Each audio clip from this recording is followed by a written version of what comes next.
D, the world gives it Jinana into the sun. If you say I'm away, away. I will hold my heart. Nobody can do me like you do. Nobody but you. Not only you. Wow, you. If you say I'm a gun, wake up. Hi everybody and welcome back to my channel. I hope everyone's doing really well. Today we're back with another video and we are continuing talking about African writings, and today we are talking about the Medu, which everybody knows as hieroglyphics, right? That we were told about at school. So the Medu literally means tongue of God, but the English word hieroglyphis is derived from a Greek word hieroglyphikos, which means sacred engraving. Hieros means holy. Glyphic means carvings, which are the sacred Kemetan pictographic writings we're going to be looking at today. So the primary source historically of the Medu was to vividly depict the Kemetan mystic of enlightening the human consciousness. And Kemet is known for this, for the preparation and the allowance of the release of the Ba. Ba is the soul from the body after death. Netta Medu is a very highly abstract form of writing which only the Kemet people really understand. Each symbol represented a concept. Each concept is represented in its natural essence, and each picture came to have specific meaning and was used to convey a distinctive language that became the Medu. The language has its own structure, or what you would call in language syntax, right? It has its own grammar, it has its own vocabulary. Each hieroglyph was more than just a symbol for a sound. It was a word itself. So you would have a word or a composite of different words which formed an equation which would correctly express not only the thing but its relationship to other things in the universe or psyche, right? Keep in mind that the ancient Egyptians rarely used vowels. On each occasion, they used some of their consonants to make vowels in foreign words and names. But the Medu was also used to portray and tell of the powers of the earth and the cosmic, and how they related to us, to human life, through the images of animals, the terrestrial entities that they drew, symbols of kingship and power, the human anatomy, and many other images that were used to show this, right? So where did it come from? Where did this writing develop from? Because it's very old. The oldest known evidence for this writing came from a pre-dynastic pottery at Gerza, which is from about circa 4000 to 3500 BC, from what is called Gerzian culture. The Gerzian people are located about 100 miles south of Hakapta. Hakapta is the Kemetic word for Egypt. So 100 miles south was a place called Giza, where the Gerzian people lived.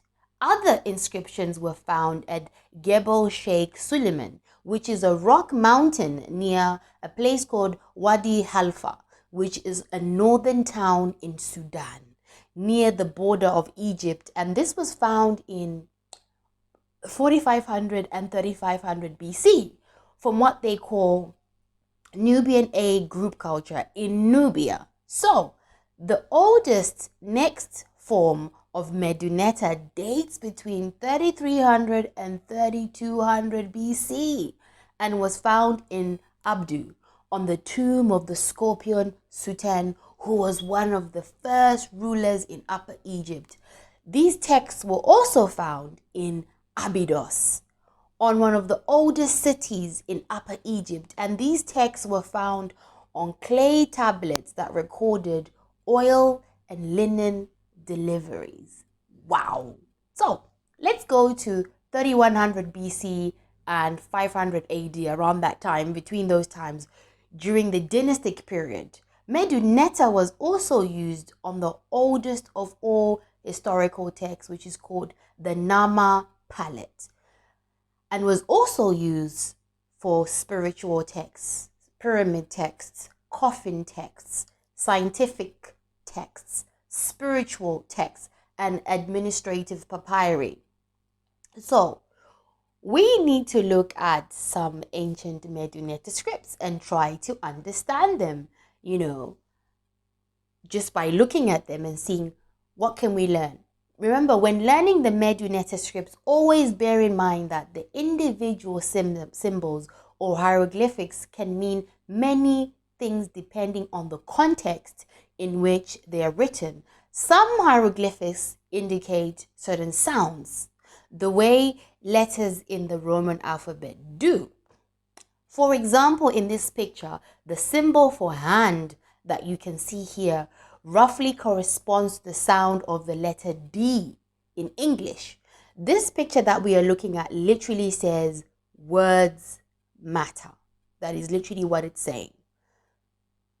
Many hieroglyphics stand for clusters of 2 or 3 sounds when you put them together and are transcribed with multiple letters, and some symbols actually don't get their own sound at all. So let's look at another picture to explain. Do you notice how in this picture how the second word has 3 hieroglyphics but is transcribed with only 2 letters? That's because the third hieroglyphic in this case is a silent character but has been included to make the meaning of the word more clear. In this picture, we see the combination of an image of an alabaster bowl used for ceremonies and a festival tent with a pole in the middle together. These 2 images signify that the word has to do with festivals or ceremonies, and then you get that whole full sentence. Many glyphs are logograms. They look like what they stand for. Because of this reason, many people often compare modern day emojis to hieroglyphics because you get an image and you get word. You get a word, it's a translation. So, in this sentence of the picture, you can see the word sun is represented with an image of a sun instead of abstract letters or symbols. The hieroglyphic is working as a logogram. Going a step further, logograms can also be used to express ideas metaphorically attached to a certain image. The sign for the mouth can appear in the words for language and name. Egyptian hieroglyphics also make frequent use of something called the rebus principle, where a symbol for one word is used to stand in for another word that sounds similar. You may notice when you learn the Medu scripts, if you ever do take it up, that there are no spaces between the words. So figuring out what boundaries is sometimes a puzzle that takes context and clues and time looking into Egyptian dictionaries, to be honest with you. It's also important to note that the Medu is a verb, subject, object language.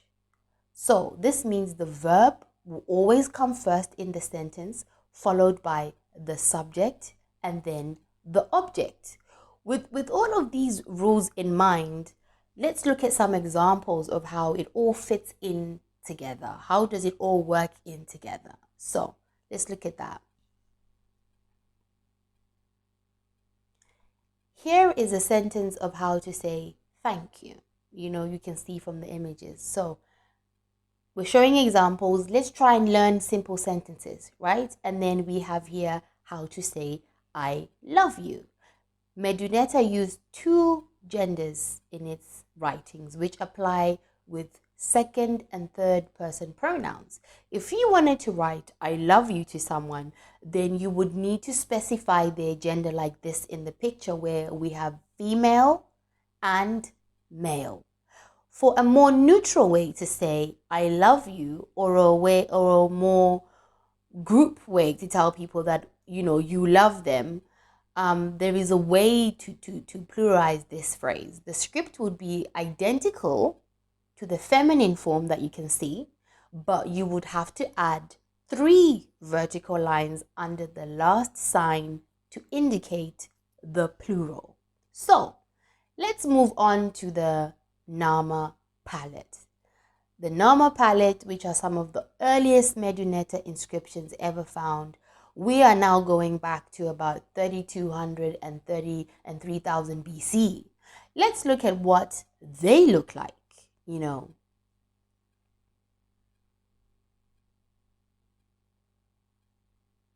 Here in the middle on the top, we have Narmer's name. Narmer was a first dynasty king. And then after Narmer, here on the left, we have a mace. Through Egyptian history, kings were shown smiting the enemy with a mace. And just below the mace and the king, we see a sandal bearer of the king. This was a title of great honor for anyone who did this job. Then on the right at the top here, we have Horus. This was the symbol of the king.